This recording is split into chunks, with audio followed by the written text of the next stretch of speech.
Stay connected. Make sure you hit the subscribe button.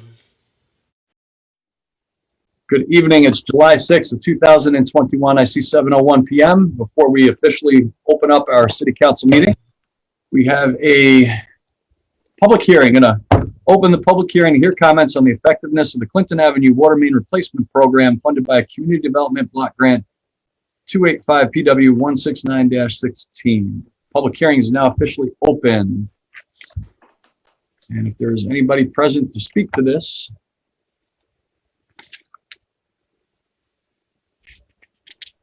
there are three ways that you can ask to be recognized. You can put your name in the chat. And as a reminder, we ask that everybody labels themselves with their name. If you figured out how to be here, we ask you to put your name down so that we know who it is that's attending the meeting. You can also, if you're pretty tech savvy, press on the thing that puts the little hand up in the corner of your screen, or try to wave me down, which means you're going to have your camera on. But if you'd like to be recognized for public comments during this public hearing, and we will have the opportunity for public comments as well. Three ways that you can ask to be recognized. Second call in terms of our public hearing. We're talking about Clinton Avenue Water Main Replacement Project. So this is a piece of the Clinton Avenue project. And if you have not been down Clinton, when you do not go down during the day because there's a lot of work going on there, Monday through Friday during the traditional work hours. And take your time because with all the work, it's a little bit rough. And it's a short-term pain for the long-term gain. Third and final call, anybody for the public hearing? Hearing and seeing no one. Public hearing is officially closed. And to start off our council meeting, ask if everybody please rise if you're able. Mayor, excuse me. Silliman. I believe there was somebody who wanted to speak. Ms. Solis had her hand up. I'm sorry if I'm mispronouncing your name. Ann? So before we, Ann, you're muted. If you can unmute.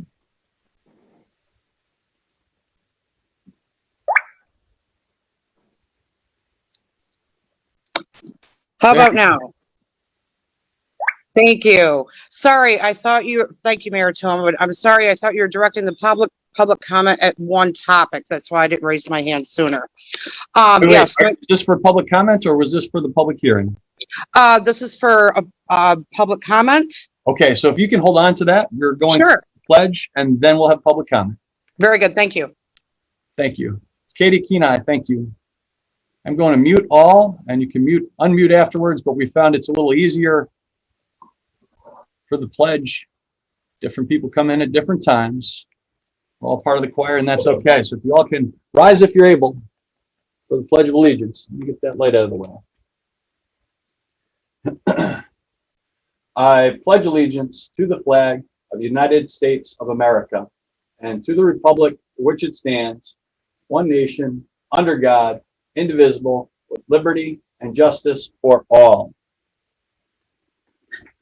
Thank you, everyone. And now for public comments, I think we're going to be starting with Ann, but we ask that any public comments are directed to the council as a whole be limited to 3 minutes in length so that we can keep the meeting on track, and are directed, meaning dealing with issues that are potentially affected directly by the city council. Anybody that would like to be recognized for the opportunity for public comment, please do as Andy, give us a wave. You can raise your hand virtually. Third option, put your name in the chat and we will recognize you. So first up, Ann, is it Sols or Solis? Oh, you're muted again, please. Please unmute.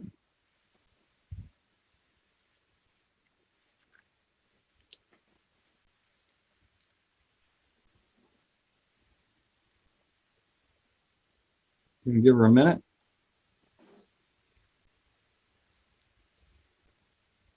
Okay, how about now? There you go. Okay, great. Thank you very much. My name is Ann, and I am a member of Back to the Blue. And I was wondering if our mural was ever brought up again during the council back in April.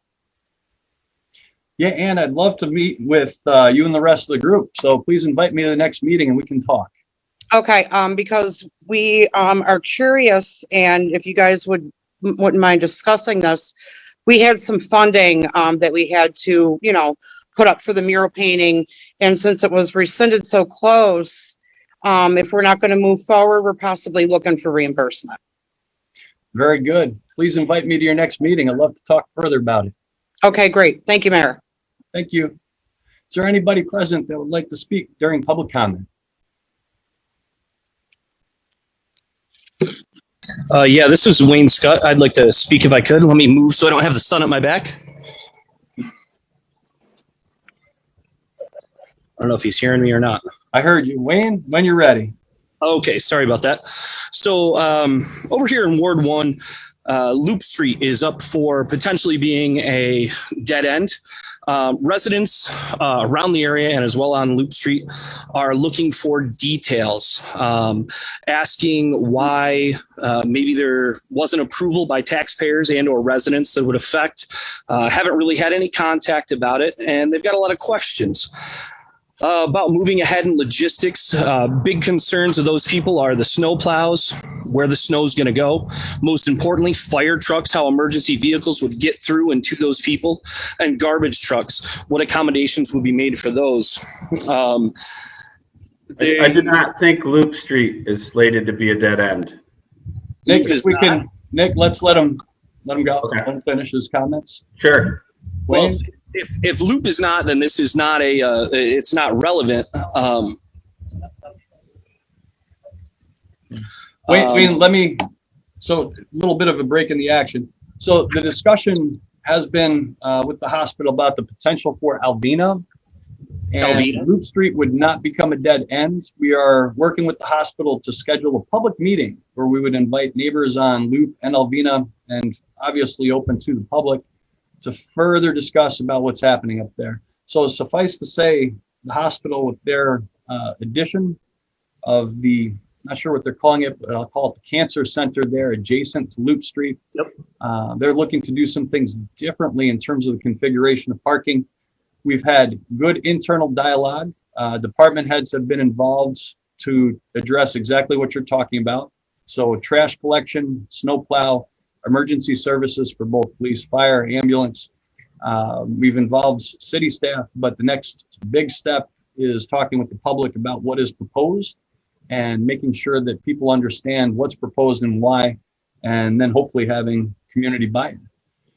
So there is more information coming, and there will be a public meeting on it. Okay, is there a time frame for that to be out to the residents and the people there, or is that just still kind of in the works?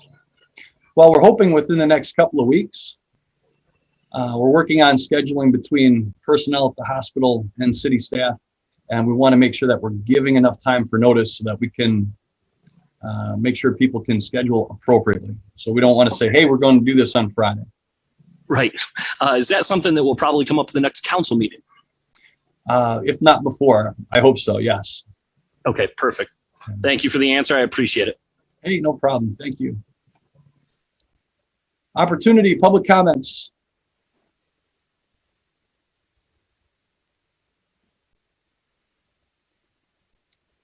Hearing none. We are going to move on. Ward reports, and we're going to go traditional. Let's start down in the first ward, or up in the first ward on the north end of the city. Kat McCarthy. Thank you. Good evening. Aside from what was just discussed regarding Alvena, it's been relatively quiet in the first ward, so that's the update. Thanks. Excellent. Middle of the city, second ward, Katie Silliman.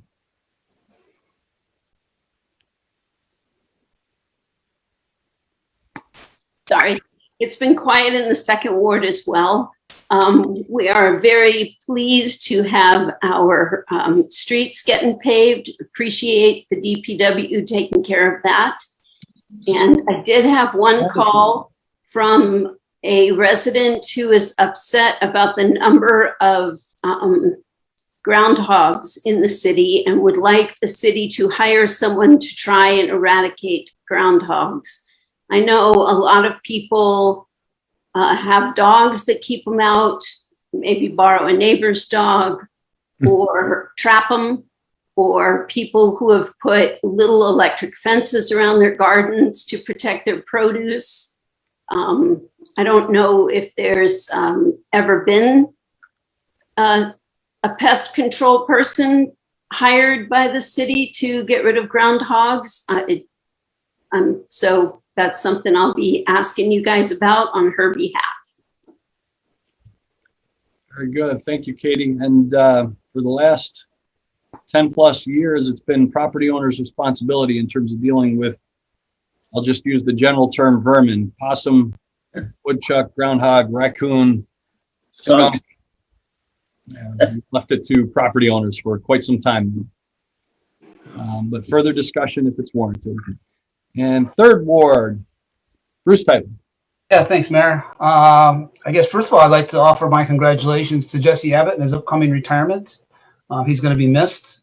I think he's done a fantastic job as an officer representing our community and the roles, especially his most recent role. So I want to congratulate you there, Jesse. And also Nick, DPW, Floral Avenue is looking terrific. Looking much, much better. The curbs are in, and I want folks to know that the state is still going to come in and do the curb cuts at the intersection of Floral and Groton and put in new traffic signals. So that work's not completely done yet, but it looks a lot nicer. I did have some concerns about the trees that were removed, and just to let folks know, we had to remove some trees when we put in the new curbing, but we do have a tree replacement program, and I encourage people to go ahead and get a hold of me or go onto our website and get the details there. We can get those trees probably replanted, and maybe as soon as next spring. I don't know exactly when the next go around is, but we can help with that. And also I'd like to thank the police, because now that Floral is looking so nice and smooth and clean, the cars are going a little faster. So we had to put up the portable radar unit to slow some people down. And I appreciate that, Chief, that I saw that was there just a couple days ago. So things are looking up around the whole city. So that's it. Very good. Thank you, Bruce. On to Fifth Ward, Jackie Chapman. Thanks, Brian. Everything's relatively quiet in the Fifth Ward. I just wanted to make mention of celebration Juneteenth. Can you hear me? I can hear you. Okay, I thought, just wanted to make mention of the Juneteenth celebration. A couple of weeks ago, it was fabulously attended. It was a wonderful event, and just hoping that it will be growing and developing in years to come. It was marvelous. Very good. Thank you, Jackie. Sixth Ward, Bill Carpenter. I do agree with Katie. There is some woodchuck issues within the city. I do have an issue on Charles Street where one owner is trapping them, and it's $100 a pop every time they remove a woodchuck. So once they're trapped, Katie, if that helps you at all, once they trap them, they'll set the traps and they come out and they pick up the woodchucks, but it's $100 every time they take one out of the backyard. Other than that, all quiet in the Sixth Ward. Very good. Seventh Ward, Troy Beckwith. Speaking of the woodchucks, it was brought up when I first came councilman. I think at one time, probably prior to all of you, maybe Tom Michaels remember, there was some type of program that they were doing, but I wasn't able to find any information on it. But at one time I was told there was some type of a program you guys had. I don't know, maybe somebody can come up with some stuff for Katie and the rest of the people that have some concern with it. So, a lot of people in my ward aren't mowing their lawn and get a lot of phone calls, and please urge people to mow their lawns, or the city will be glad to do it for you for a hefty fine. It'll get added to your tax bill. Let's not go that route if we don't have to. Also in the 7th Ward, don't forget the bocce ball tournament this weekend at Extra Park. I think they're still looking for some teams. Starts at 2 o'clock. If you're interested, get hold of Andrew Pierce. Other than that, that's all I have. Thank you, Troy. And then the 8th Ward, Tom Michaels. Well, we all know that it's never quiet in the 8th Ward. I just want to piggyback on Bruce's comment that we are losing a lot of good individuals to retirement this year. And Jesse Abbott being added to that list, he's certainly going to be missed.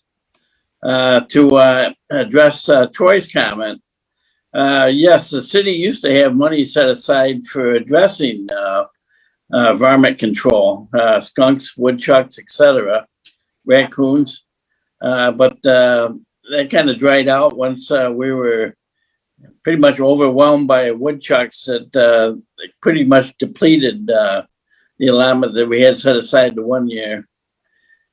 And it's not easy to, and it's not inexpensive either to remove these critters. And just to get back to the 8th Ward, the several emails regarding the Burn Dairy acquisition on River Street. A lot of concerns there, and we're just going to keep abreast of how that whole thing transpires. And I also CC'd Troy on some of the correspondence coming forth as well, because it kind of borders his ward as well. And you know, I hope everybody had a good 4th of July, and that's all I have for the 8th Ward. Thank you. Very good. Mayor's report. 2 weekends ago, coordinated the Empire State Senior Games. The swimming portion of the Empire State Senior Games had a large contingent of people, some locals, most though the majority from out of town, out of county. Great to see the events coming back. Great to see that we've had, in addition to Dairy Day Parade, other events that are taking place throughout the community. In terms of mask wearing, I think we're all aware if you're vaccinated, you do have the opportunity to go without a mask. However, there are still some places that are mandating masks or asking people to be careful and extra cautious. And a lot of times that's because they may have people either living there or visiting that have inability to receive the vaccine.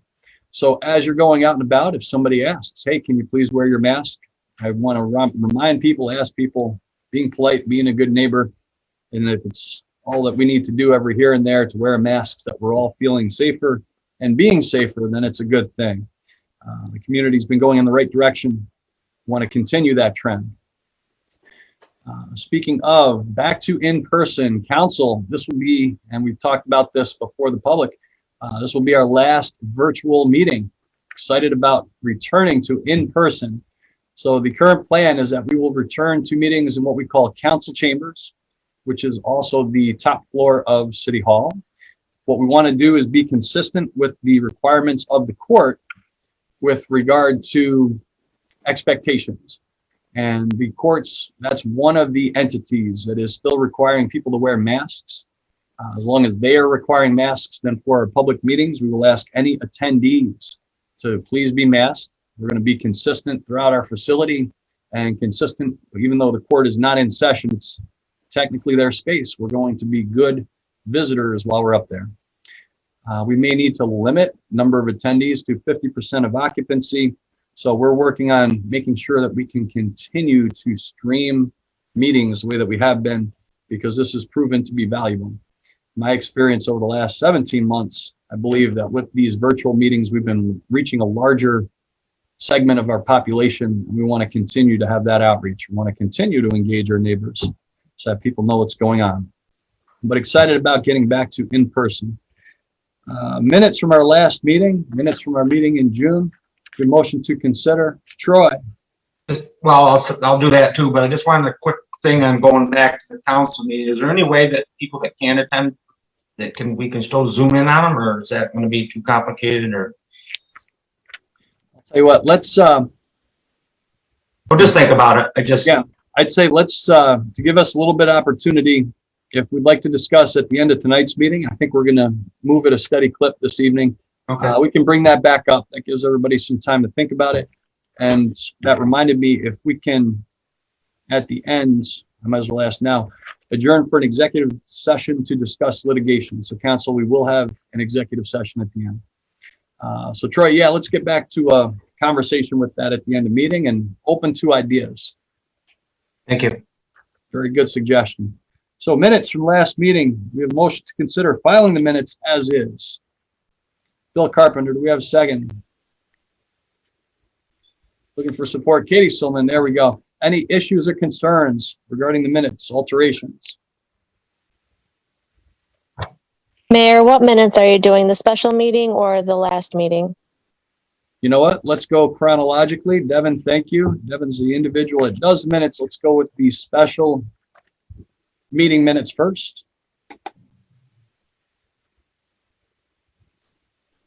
Any questions regarding the minutes from our special meeting?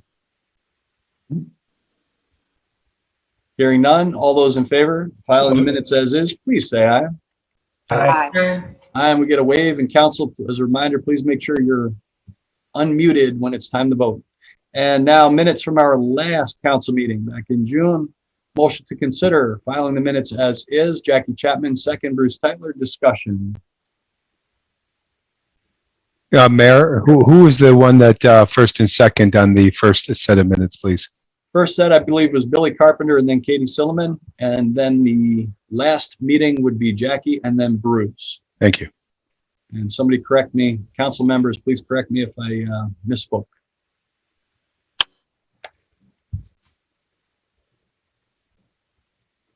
Any questions or corrections for the minutes from our last meeting? Hearing none, seeing none. All those in favor of filing the minutes as is, please say aye. Aye. Any opposed? And the minutes are filed. And we move to our first official agenda item, update on infrastructure work in the city. Nick Dovey, Superintendent of Public Works. What do you got for us this evening? Good evening, folks. Everybody hear me okay? Yes. Yep. So as some of you has probably noticed, we've done some paving over the last couple weeks. We've got Franklin, Salisbury, Plaza, Wadsworth, Van Heusen done. Floral is done. Trees are out. Curbing is in. Half of Pleasant is done. The other half will be done tomorrow, tentatively. Looking to do Excelsior on Thursday. Still working pretty diligently on catch basins and manholes with some of that touring route money that's going to come through later this summer. We're trying to get those roads ready to be milled and then directly paved. As always, you can check the city website for the bigger projects that we have going on. Phase 1 of the Gateway project is 90% completed. The ADA crosswalks are done. Masonry walls and plantings are in. Signs are up.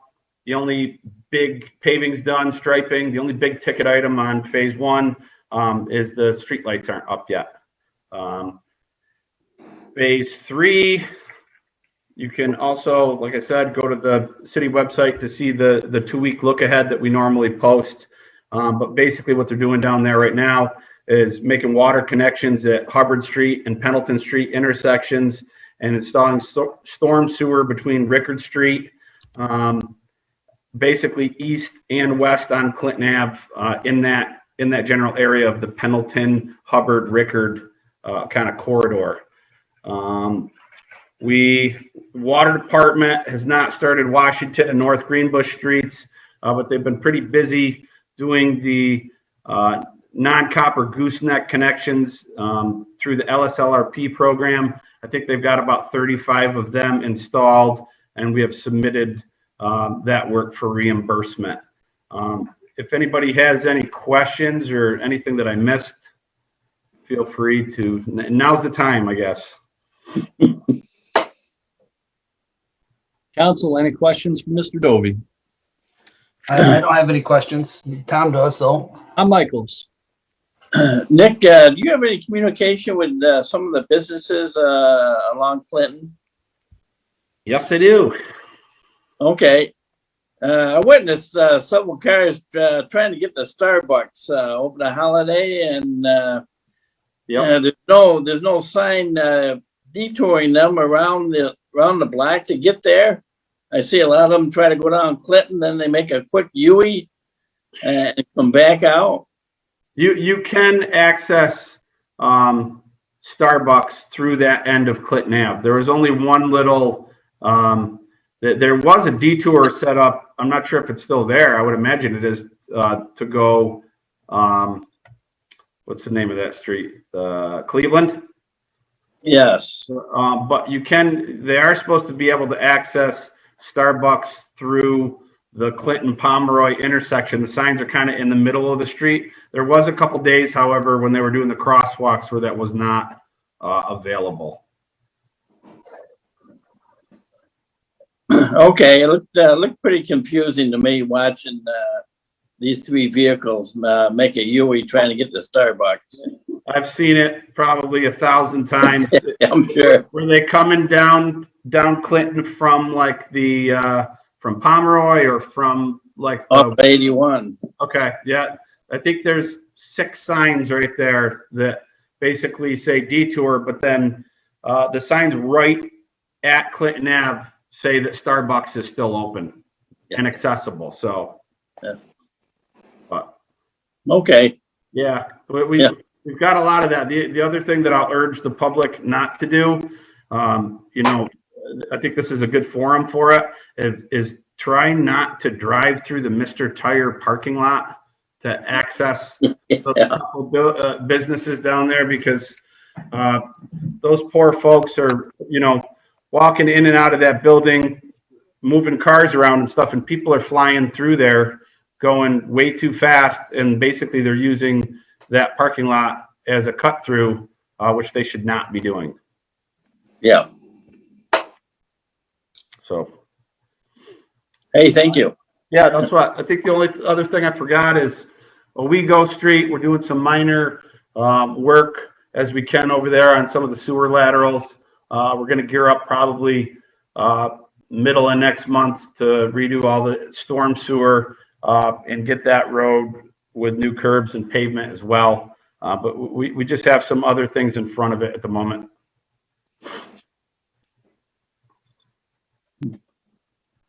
Good. Any other questions for Mr. Dovey? Thank you, Nick. None. Appreciate it. Agenda item number 2, resolution approve a special event application along with all other required applications for the Brockway Truck Show, August 14th, 9 a.m. to 4 p.m. Motion to consider. Bill Carpenter, second. Troy Beckwith. Discussion. And this is talking about an 8:30 departure in terms of the parade, leaving the Central New York Living History Center. Homer Avenue, North Main to Grant, then Grant to North Church, all the way down Church to Fort Watson, and then South Church right onto Huntington, South Main Street, and then all the way back up, coming up on Main Street, and parking on our 2-block stretch of Main. So questions, comments? It's good to see him back. I agree.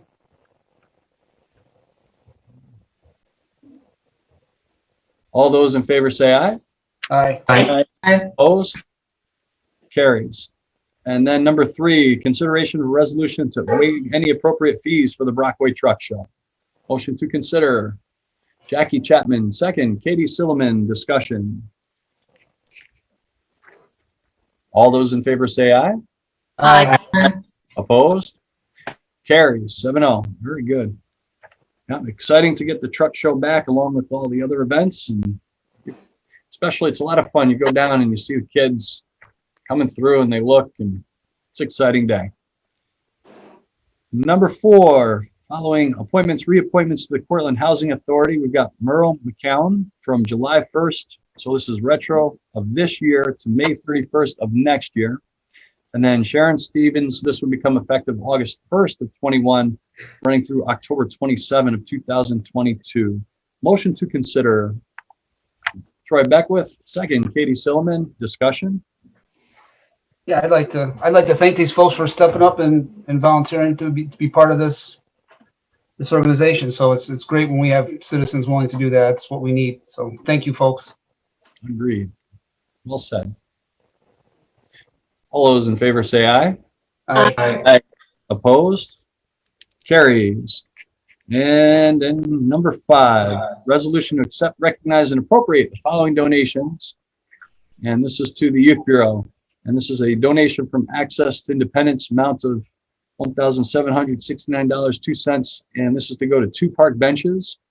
A donation from One Hope, and it's a donation from Sherry Timmons. So motion to consider. Katie Silliman, second. Bruce Teitler, discussion. Much appreciated. Yes. Yes. All those in favor say aye. Aye. Aye. Opposed? Carries. Yes, and if you're in some of the parks, check out the new benches and see the little plaques that go to recognize them. It's nice to see. Agenda item number 6, resolution for the city police department to conduct their annual bike sale at the Armory on Wheeler Avenue, July 10 from 8 a.m. to 11 p.m. Wait, a.m. or p.m., Chief? AM. All right, 8 a.m. to 11 a.m. I was going to say, you're going to be there for a full day. Long day. 8 a.m. to 11 a.m. 8 a.m. to 11 a.m. Approximately 65 bicycles recovered by the agency over the past year. They've not been claimed or reported stolen, so they are going to be sold and as is condition. And prices will range from $25 to $50 based upon the bicycle and its condition. All proceeds will go to the refurbishing of Veterans Memorial Park and Courthouse Park. Motion to consider. Cat McCarthy, second. Tom Michaels, discussion. Bill? All those in favor say aye. Aye. Opposed? Carries. Chief, thank you for running this again. And a great cause in terms of where No the funds problem. will go. Exactly. Thank you all. Number 7, resolution approved the exotic pet permit for chickens at 16 Willow Avenue. Motion to consider. Bill Carpenter, second. Cat McCarthy, discussion. Mayor and fellow council members, this one we're going to have to remove from the agenda until the next meeting. I followed up with the individual, and the chickens are still at this individual's grandmother's house, and they haven't been moved to their current location. And I haven't had a chance to follow up until they're at their present location. And also, I've been informed that there is one rooster that they're going to have to find a new home for, or barbecue, or whatever comes up.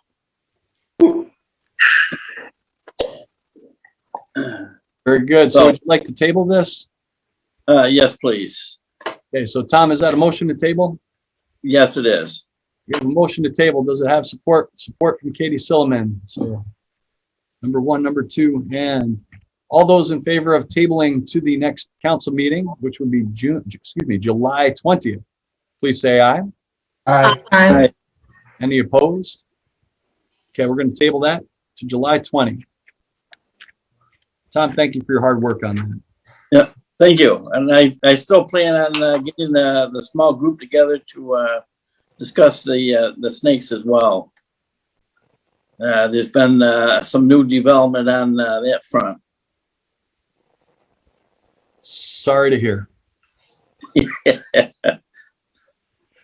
Agenda item number 8, resolution amend the 21 adopted general fund budget to increase sales tax revenue projection by $14,000, and then also to increase the police department professional services line by $14,000 to fund the retention of a consultant to assist with the department's accreditation process.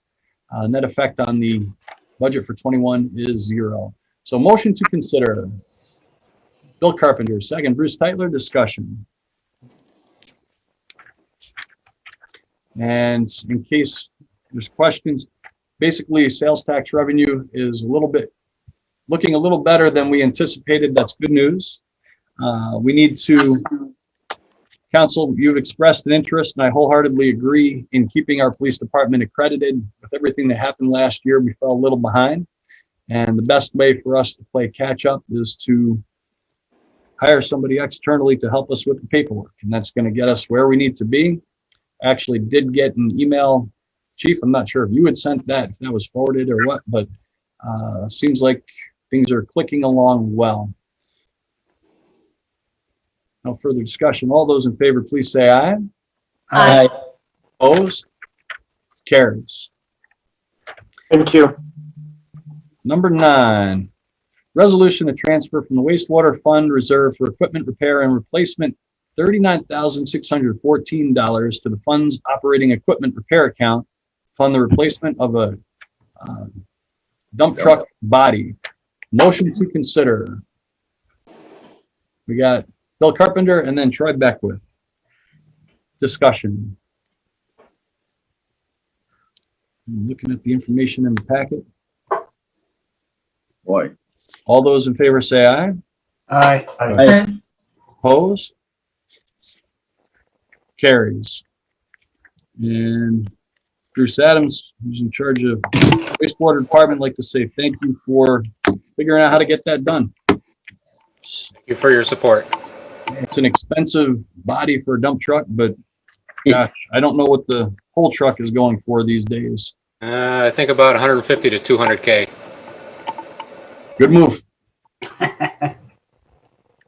Agenda item number 10, resolution for the mayor to enter into an agreement with Dude Solutions for an operating system to generate and manage electronic work orders not to exceed $21,000 annually. Motion to consider. Bill Carpenter, second. Jackie Chapman, discussion. Nick Dovey, can you give a brief description what we're looking at? Sure. I really think this is going to be an asset for my department. I'm greatly enthused with the operating system minus its name, Dude Solutions. It's actually, their product is called Asset Essentials.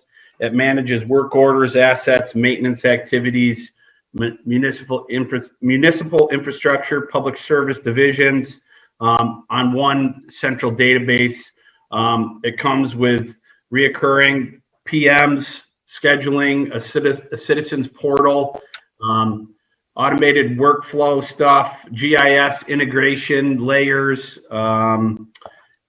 I got good reports from some of the neighboring communities that also use this. Cortland County has it for their buildings and grounds. Tompkins County, Watkins Glen, the village of Watkins Glen, village of Penn Yan. I really think it's going to be an asset in terms of trying to manage, trying to get away from paper copies and sticky notes. Very good. Any questions for Nick? Hey, yeah, I just have a quick question. Nick, how is this impacting budget wise? Well, you'll see I think the next agenda item or the one after that, we sold a bunch of old equipment so that we could fund this. Got it. Okay. All right. That's what I thought. Yep. You had a hand raised. Is that the direction you were headed? Same question. Thanks. Yeah, the stuff we sold wasn't usable, couldn't be inspected. An old loader that got caught on fire that we basically salvaged a whole bunch of stuff that's been kind of hanging out around our shop, and we managed to, I think, come within like $500 of paying for this whole system. But it's a cost of $21,000 annually. So how do you see this impacting your budget going forward?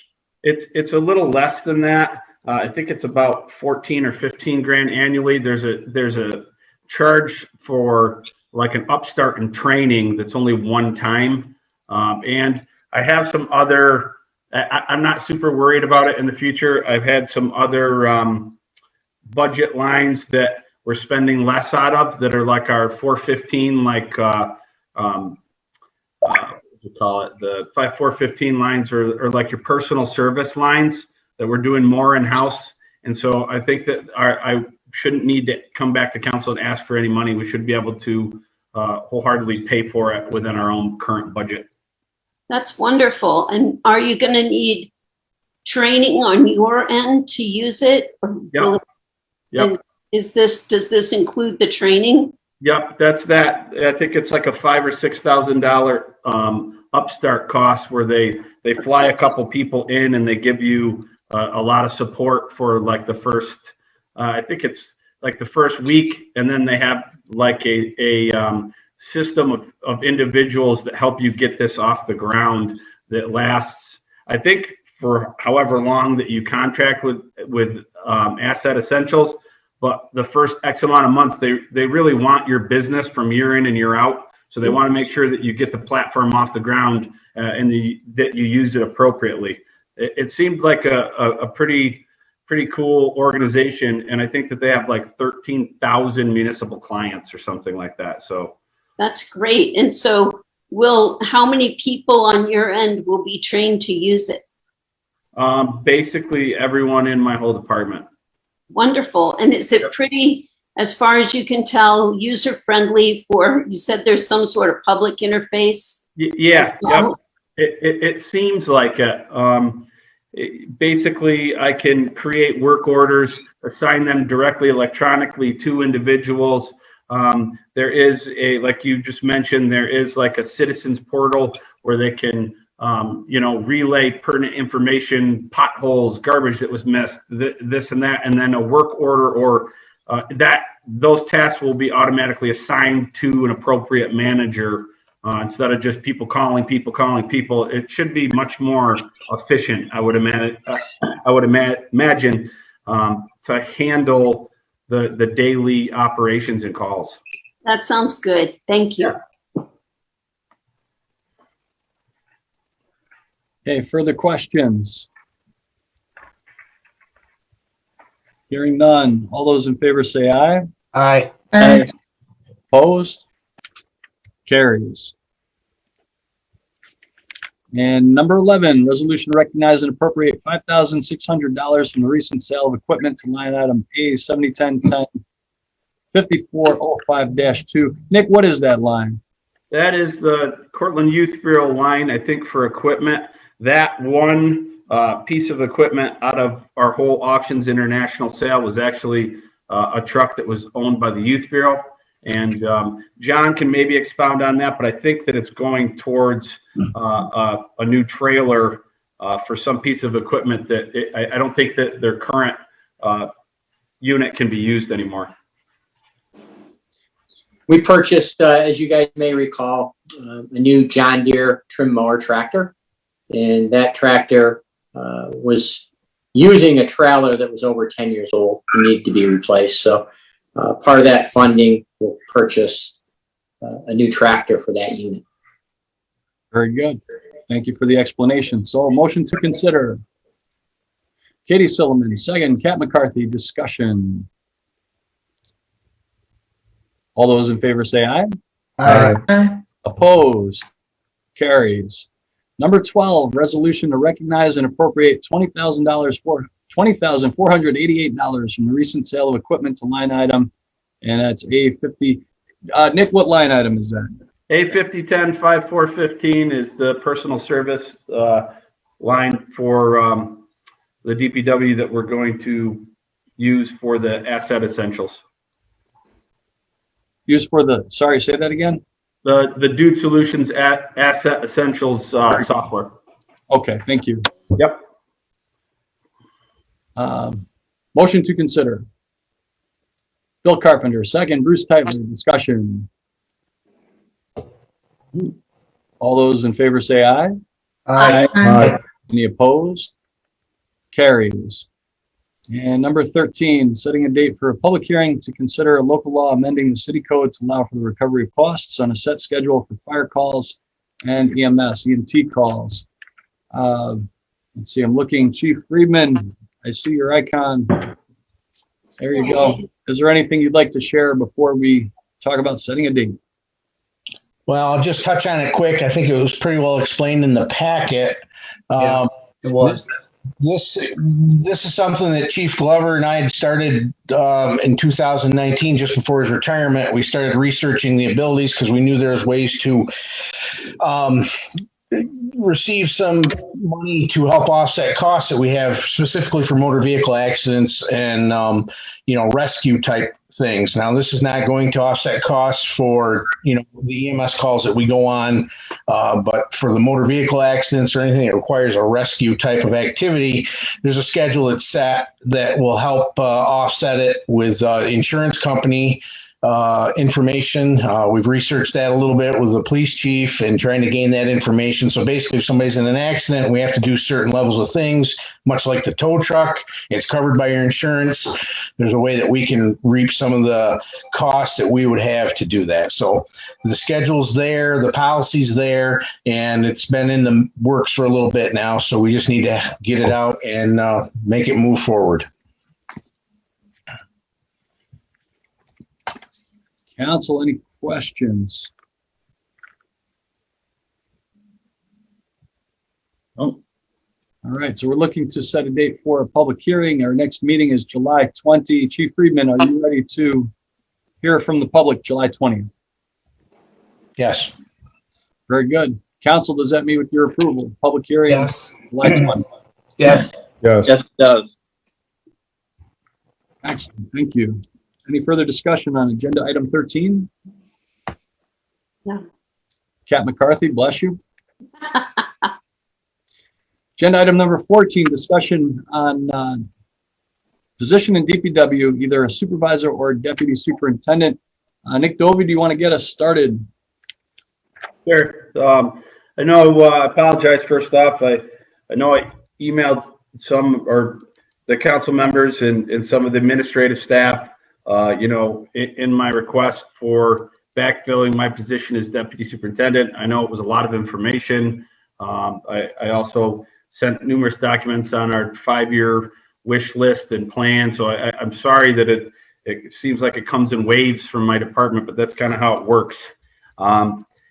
This position is an important administrative staffing position. I am absolutely swamped down there with one less person in the office since Chris vacated his post as superintendent. I think we can go, if you read my email, I think the proof's in the pudding, and I more than back up the reasoning for needing this post filled. And I don't think I can honestly do this myself. This week we have one of our supervisors on vacation. That leaves one supervisor on staff to basically, manage 21 people. And I think that's just too much. We need some other administrative staff. If you read my email, I said that I was definitely asking for a deputy superintendent, and at some point I'd probably be asking for another supervisor. But right now I'm trying to think about the typical office activities and get some help with these numerous large-scale projects that we have in the works. Do any of you folks have any questions at this point? I have a question. Bruce Tyler. Nick, I just was wondering, I thought your email, you can clarify for me, you were talking about possibility of a need of an additional supervisor in the future or a couple of working foremen. Is that correct? Yes. Okay. All right. Okay. Working foreman was an idea that came from the union rep that I kind of, to tell you the truth, never really thought of before. And Denise with CSEA thought it gave us a pretty good bang for our buck for a small monetary value of giving current personnel a little more responsibility on the job sites. Right.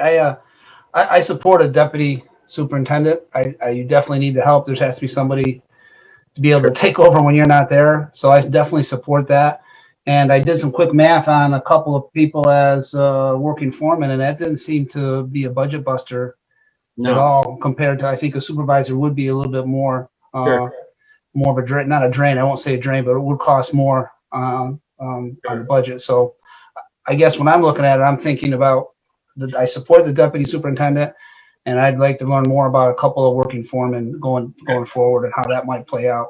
All right, that sounds good. I can put some figures for you together, but yeah, I just need some help, and I'm trying to structure this in a manner that I think is going to be a long-term solution. I do think that this operating system is going to help.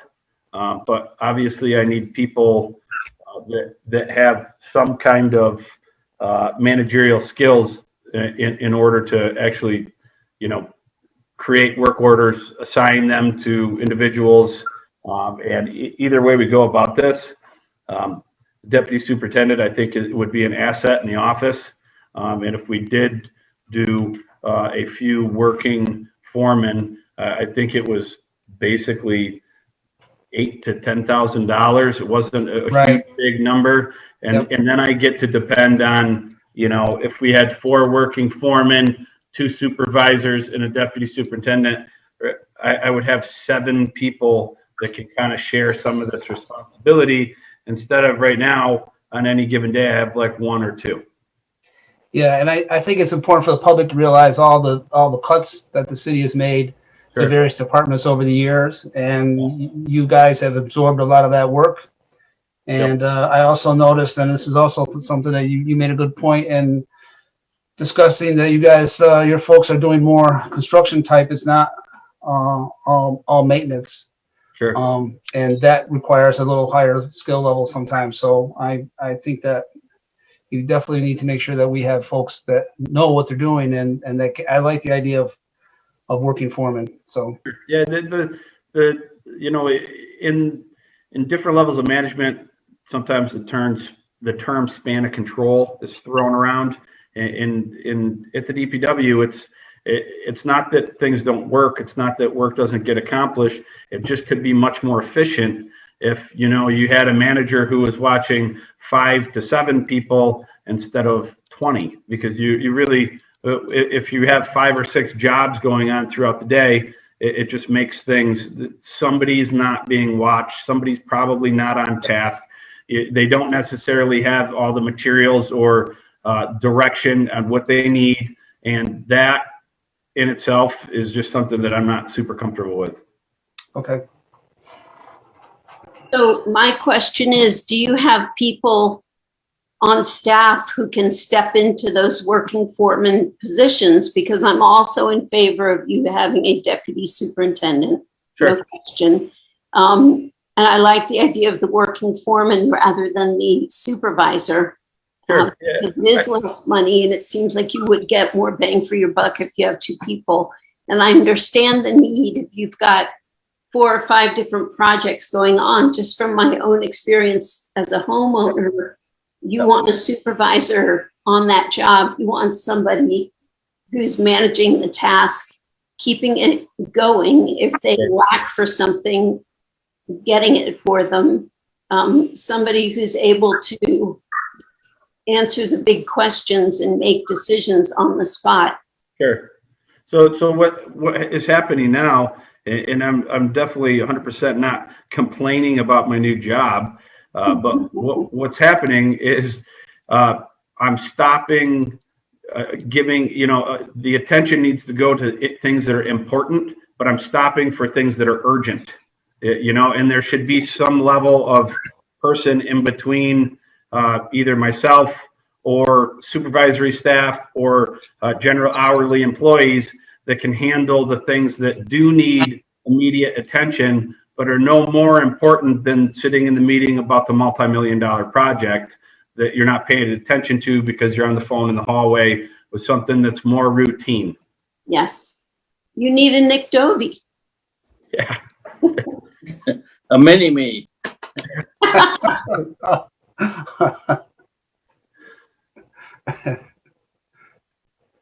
Further discussion?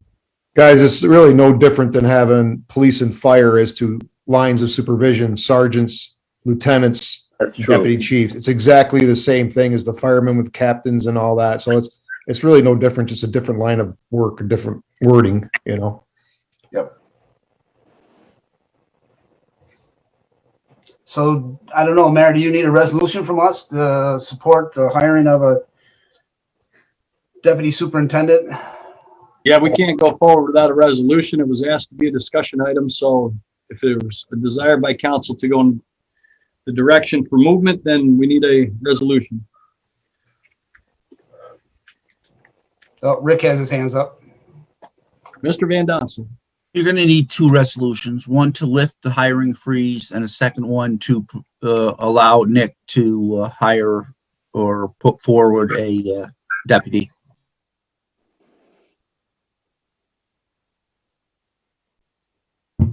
And what are we looking at in terms of, now the job qualifications are listed, it's a civil service position. What are we looking at in terms of salary?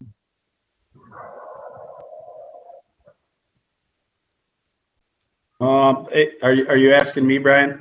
Yes. Okay. I will tell you right now that I think before taking Chris's job, I think I made $72,000 a year. I don't know if that's a midpoint, high end, top end. I would think that somebody coming in might, you guys might want to put it slightly lower than that. But I also understand that there's some people that were looking at the job that do have some education and credentials. So I'm not sure if it's applicable to decide on a range or a high top end. What do you think, Brian? Do you need like an actual concrete number? Well, we can go with a range of 60 to 72,000. And then council, did I see a hand up? Try back with. Nick, can you survive another couple weeks? A couple weeks, sure. So you can get us some accurate numbers. I don't want to sit here and approve something and then we can't find anybody going to come back and say, no, we need 60 and we give them 50 and. Sure. Yep. I mean, that's my personal thoughts. I'm just one member here, so. And I like the idea of a range, based on credentials, experience, etc. I like that idea too. Tom Michaels. We should probably start with the job description to see what's involved with that. Then we can attach a range to that. Yeah, I'm looking right at it. I have it right in front of me. Basically it's your usual civil service minimum qualifications are, some level, high school diploma, some level of public works, and then it gets without education, you have to have more experience on the job without some kind of secondary institution.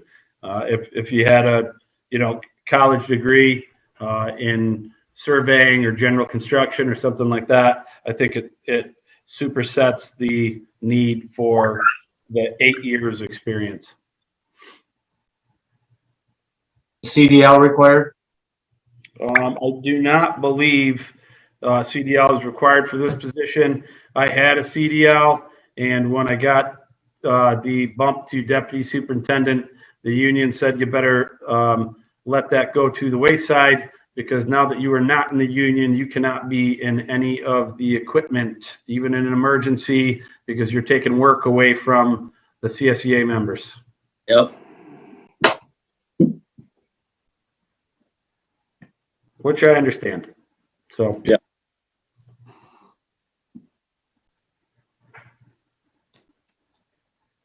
You guys, what you want to do?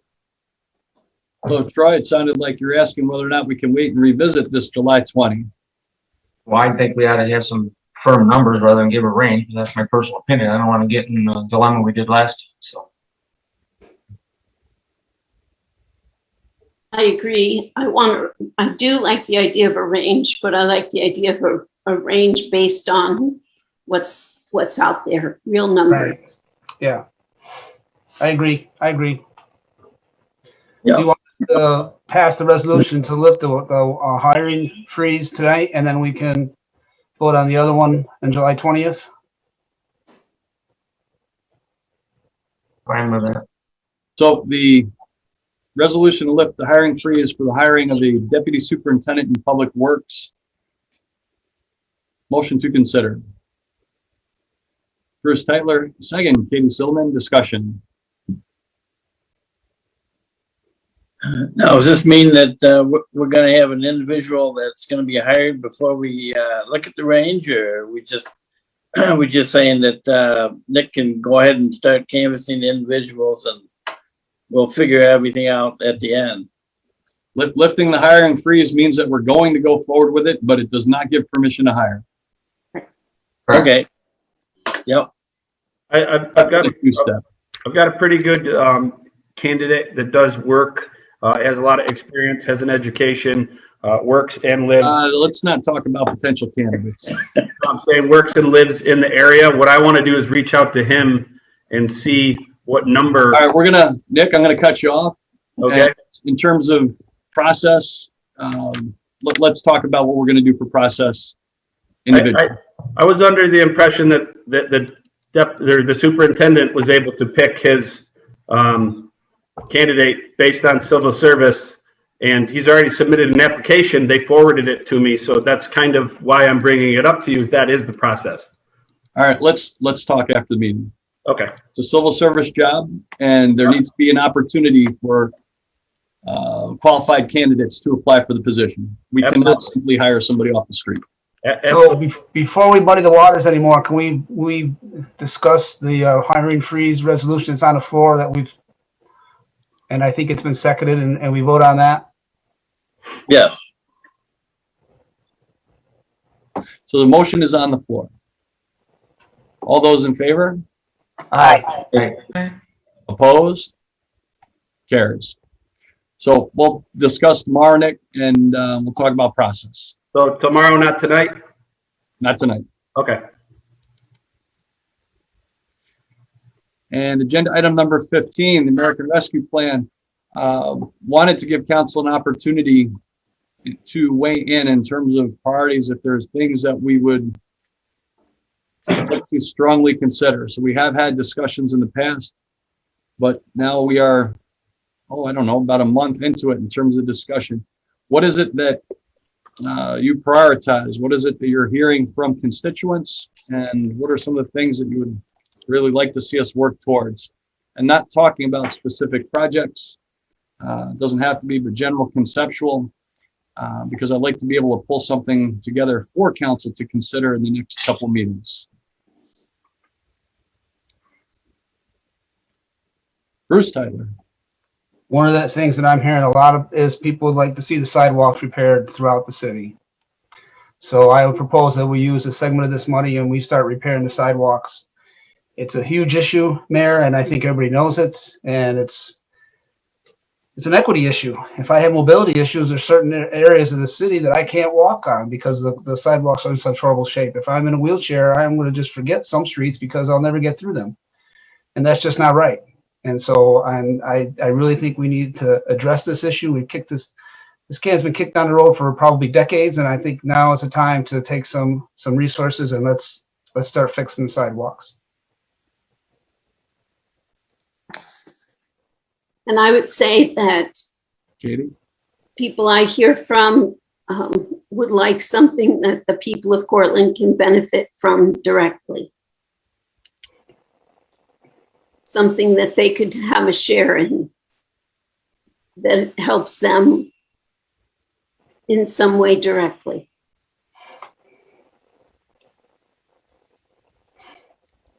Kat McCarthy.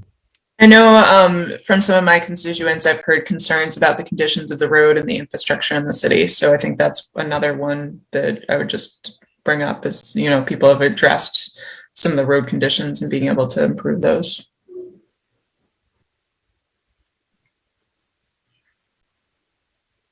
Bill Carpenter.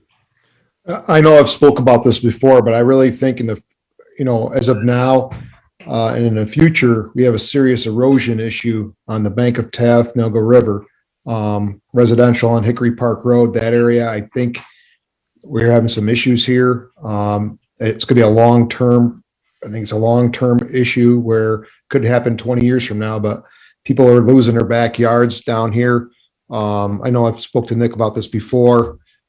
As to getting grant money or trying to fix this issue, because one individual I've spoke about before is losing his pool. He's losing his retaining wall.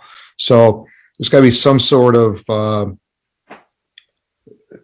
ideas out there, some grant money out there to fix this issue. We might have to have some variances and stuff to get on people's property, but we have to really seriously look at this for our future. It could be, like I said, it could be 50 years from now that this but eventually these people are going to lose their houses down here because of the erosion.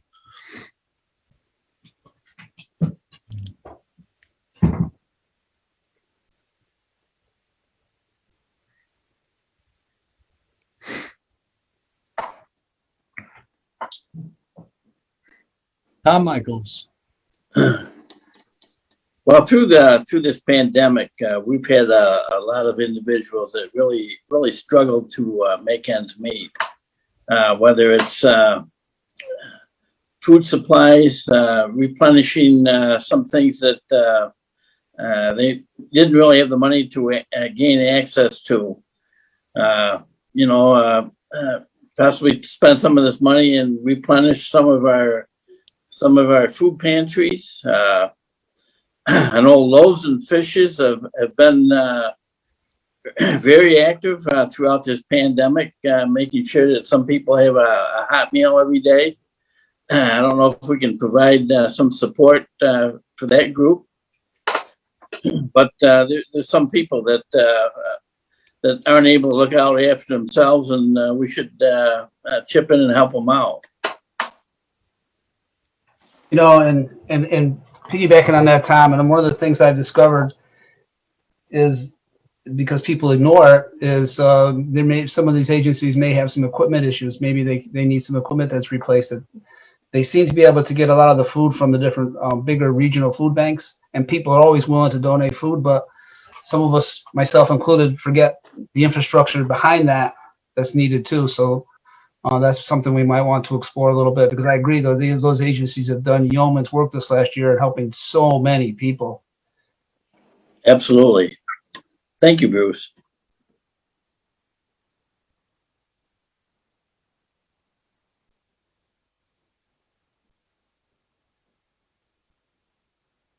Good. Any other thoughts?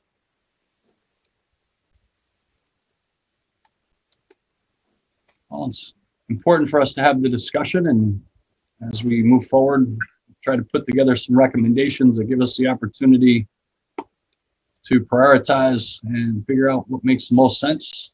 So we are doing what we should in terms of moving forward appropriately. And agenda item number 16,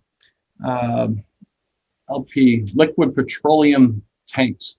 We've had a request, and it is from a property owner and from a business. Property owner, it's a vacant piece of property. They would like to do above ground storage tanks for liquid petroleum. We have essentially a prohibition of that within the city limits. And there's a couple of issues that have come forward with this. Looking at a memo right here, I'd like to share. There's two issues here. Number one, do we allow this use? And then the second, at this location. So there's been discussion about the visual impacts in addition to potential safety. There has been question, what is the potential for leaking? And the location is close to the Tiafneoga. The state and federal regulations that are in place should lessen this as even a remote possibility. There's regular maintenance and inspection required. Also talks about land use as well as safety. And the question is going to be, do we allow, and if so, where? So what I'd like to do is to share a memo with council and then bring this forward at the July 20th meeting for a more robust discussion, so we can make a decision if this is something that we would like to see. But I wanted to make sure we're putting it on your radar today so you have the heads up. So if there are questions, you're more than welcome to reach out to myself. We've had conversations with Bob Ray, the zoning officer. Rick Van Donsel, city attorney's been involved. And in terms of codes, former interim chief Michael Tenkate, I believe now Roy, I think we've had some conversations with Roy Everett as well. But the idea is it could potentially be a major change, and we want to make sure that we are going in with eyes wide open. I have a quick question. Go ahead, Troy. I do believe that, I've been quite aware of this and been talking with Bob quite a lot. I do believe the zoning right now states that you can have in-ground tanks, but not above-ground tanks. Yes.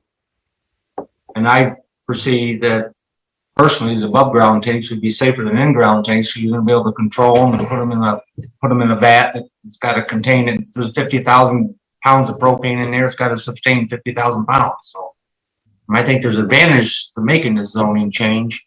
It's just whether or not the location is correct for it, but I don't see a problem with it. I think it's going to be good revenue for the city. I think it's something we should look at for this gentleman and discuss it for. Totally agree. Let's get it on for next meeting. Very good. Tom Michaels. I think if all of you recall, just not more than a couple of weeks ago, Suburban Propane had a potential issue out there. And I believe our fire chief can probably expound more on this emergency that came about. But my understanding was this was a large potential for a disaster that was averted. And being the fact that they're outside city limits is probably a good place for them. But my understanding was that this was a serious emergency. Is the chief still with us tonight? When you say chief, are you referring to Fire Chief Wayne Friedman? Yes. Yeah, Wayne, not sure how far you want to get into it, but maybe this is a conversation as we move forward towards the July 20th meeting. Maybe this is something we can talk about outside of the common council meeting. Yeah, we can talk about that. Obviously, there's always concerns when you're talking about this type of material and the potentials, and Tom's absolutely right. I mean, when you're confined to a small area or a residential area or anything like that, there's always a concern. But there are parameters in place that make things safe. So as long as things are followed, you're usually in pretty good shape. But there's a lot of things that go into it. But Tom's right. You know, there's a potential of a problem, and Troy's right. There's plenty of stuff that we can do to make it safe. So it's a big discussion. It's not just a little snapshot. There's a lot of elements. So I'll leave it at that, Mayor. All right. Good. Bruce. Thank you. Bruce. Yeah, do we have any idea what other communities have done in this issue? Do other small cities allow them in their limits above ground? You know, I guess that would also help. What are some of the best practices? I'm sure that the technology has changed since years ago when this zoning regulation was passed, but I still like to know what other communities are doing. I think suffice to say, it's not very popular in terms of urban areas. Okay. All right, beginning of the meeting, talked about going live with our council meetings, coming back to in person at the next scheduled meeting, which would be July 20. Any further thoughts or conversation, council, how you would like to weigh in? Troy, the question was about being able to go remote. Were you talking about allowing council members to Zoom in or general public? What was your thought? I think at this point that I think it should be just council members.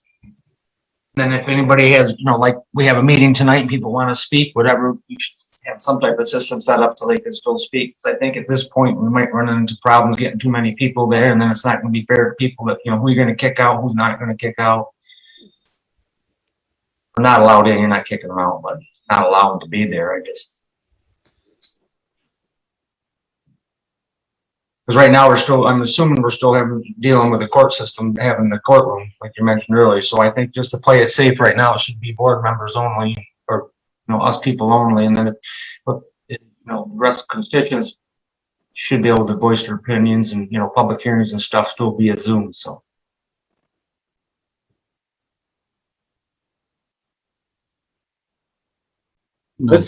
How's Katie feel? I don't know. I think that if it were just us, obviously fewer people in a big space, I would still be masked. I wouldn't expect all of you to be masked. I don't know if everybody on council's been vaccinated. I still have to be very careful because my immune system has been busted back to nothing, and I can't get the vaccination because of the treatment that I had. Or I could get it, but there's no guarantee that it does anything for me. So I just have to be very careful, which is why I'm not attending big public gatherings. Like the Juneteenth celebration, which I would have liked to have gone to, but I couldn't. Yeah. Next year, Katie, next year. Katie, we'd like to tailor this around you. Oh, gosh. Nice. We don't want to see your ward not represented. Well, I think they were looking at a way for me to be present on Zoom while you guys were in person, weren't they, Brian? Yeah. I would still be attending. Okay, that'll work. We will make it work. Thank you. Good. And Bill Carpenter, do you have a hand up? Brian, you're saying everybody that, are we gonna be masked as councilmen? How is that gonna work? I didn't understand it. I wouldn't ask you to be. I would need to be if I were there in person. And I, with HIPAA and everything, I can't ask who all is vaccinated. And certainly people have the right not to be if they're nervous about it. So that's why I'm just taking extra precautions. And I don't know, maybe Kat is too. How do you feel about it, Kat? In your condition? Yes, I'm definitely also being pretty cautious. So, it would be good to understand kind of what we're thinking about with the room and folks coming in. But like Katie, if I were there in person, I would be masked as well. And it would be good just to understand, with the remote, if there's capabilities for more than one of us to do it. Because I understand that that's something we haven't been doing prior to COVID. So I understand there's some technology that probably needs to be worked through to get us to that point. Very good. Yep. Now we're having discussions in terms of IT and what it can look like. What's the best way to do it going forward? I mean, it's one thing for us to be able to stream similar to what we're doing now, but doing that and having people present and making sure that we've got the connections, the connectivity. We can do it. We just have to figure out the most efficient manner.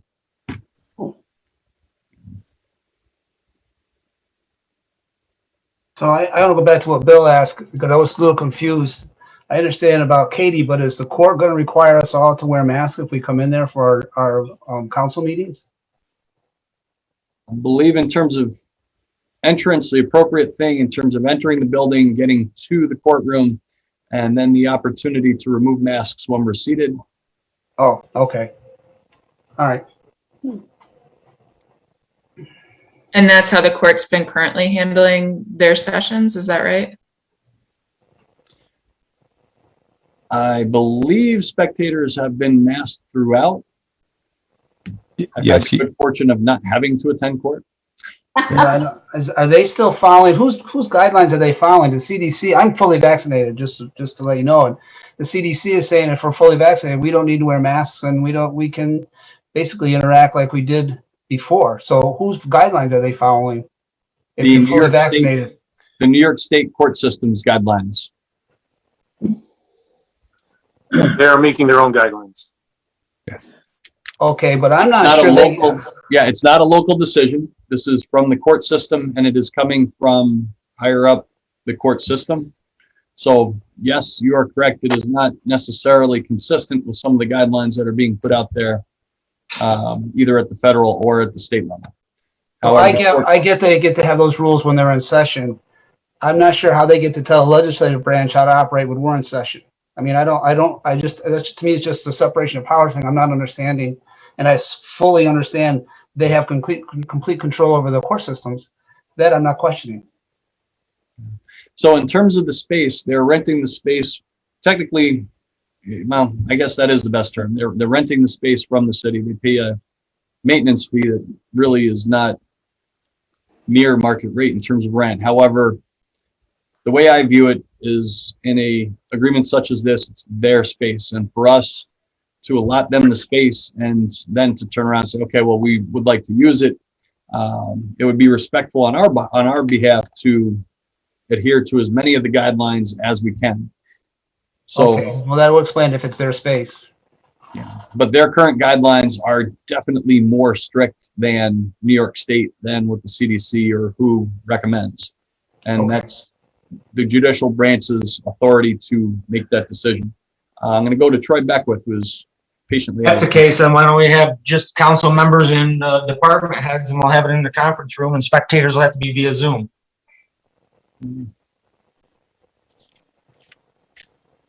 It's an interesting proposal. I get, because now There's plenty of room there for just us people. And if you do allow spectators, are you limiting capacity? And if so, to how many? And then I'd say no spectators at this time. Just spectators will still be a Zoom. Bill Carpenter. I don't know, Brian. We talked about earlier, and you saying that how Zoom has been great for the last 18 months and reaching out to people and how many people we've reached out to, due to the fact that we have two people on council that, you know, are susceptible to stuff, and, you know, COVID and all that. And the fact that we're reaching out to more people, is it in the people that come to the meetings have to be mass? Should we wait a little bit longer and Zoom these meetings for maybe a couple more months? I mean, is it worth it it just seems like a lot of hoops we have to go through to go in person. You know what I mean? Maybe we should think this out and maybe wait a couple more months before we actually, you know, come to chambers, you know?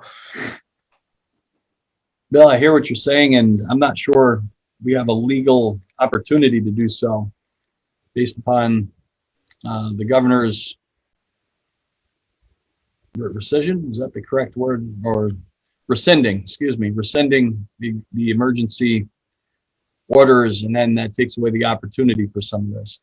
So we're looking at the best path going forward, the same way that we've had discussions in terms of the main floor of City Hall about the best path going forward for increasing people accessing the second floor. So our main floor has been open throughout the pandemic. We've just limited who is physically on the floor. We're doing business differently.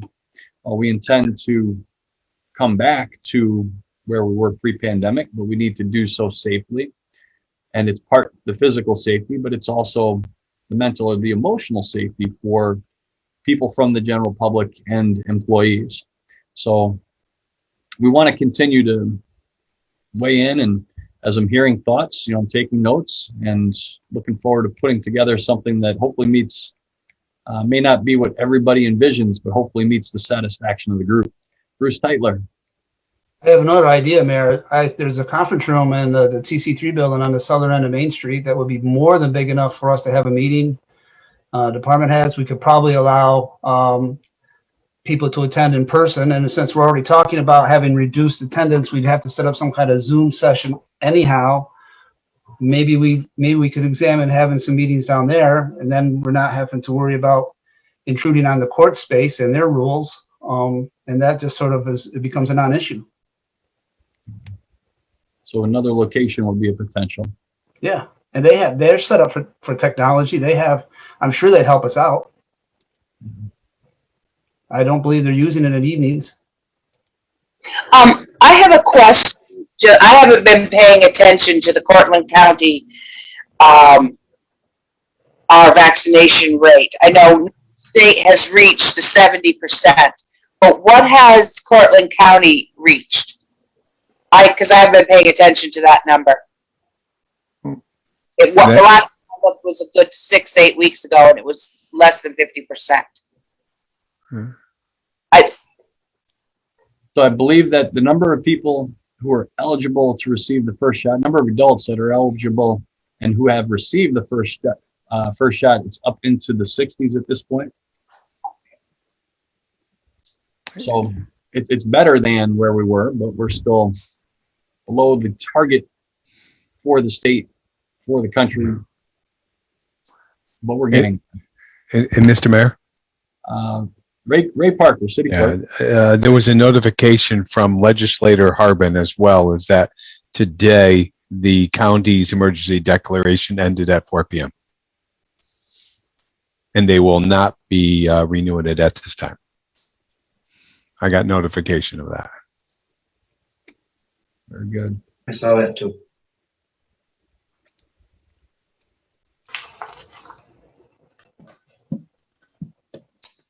Well, we can continue to have the discussion and figure out. Council members, if you have other thoughts and suggestions, please share them directly with myself and everybody else. But we will be looking forward to seeing everybody in person and doing so in a safe manner. At the start, I asked for an opportunity for executive session. This is discussion of litigation. Can we entertain a motion to adjourn into executive session? Troy Beckwith and then Katie Silliman. All those in favor, please say aye. Aye. Aye. And any opposed? All right, council, executive session, the room is open. I believe we do not anticipate action afterwards.